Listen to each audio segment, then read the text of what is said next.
ভাবতে অবাক লাগে এমন সময় দাঁড়িয়ে আছি আমরা যখন এই পশ্চিমবঙ্গের মানুষের ভবিতব্য হচ্ছে হিন্দু হলে ছাধারা আর যোগ্য হলে চাকরিহারা। আপনি কি হিন্দু? যদি হিন্দু হন তাহলে ভাবছেন যে তো অনেক দূরের ঘটনা, এ তো মালদা মুর্শিদাবাদ জেলার ঘটনা, আমার তাতে কি?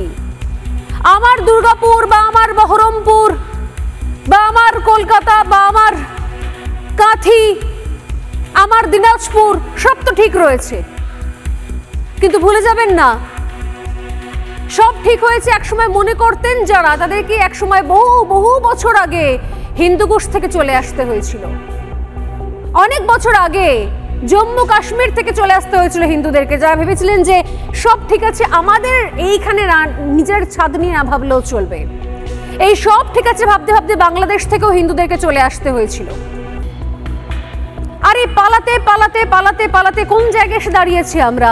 নিজের দেশ, নিজের রাজ্য, নিজের ভিটে ছেড়ে আবার পালাতে হচ্ছে হিন্দুদের। আমি জানি না এর শেষ কোথায়, কিন্তু এটুকু নিশ্চিত যে পশ্চিমবঙ্গে এই মুহূর্তে হিন্দু হলে ভিটেহারা আর যোগ্য হলে চাকরিহারা ছাড়া আর কোনো অপশন নেই।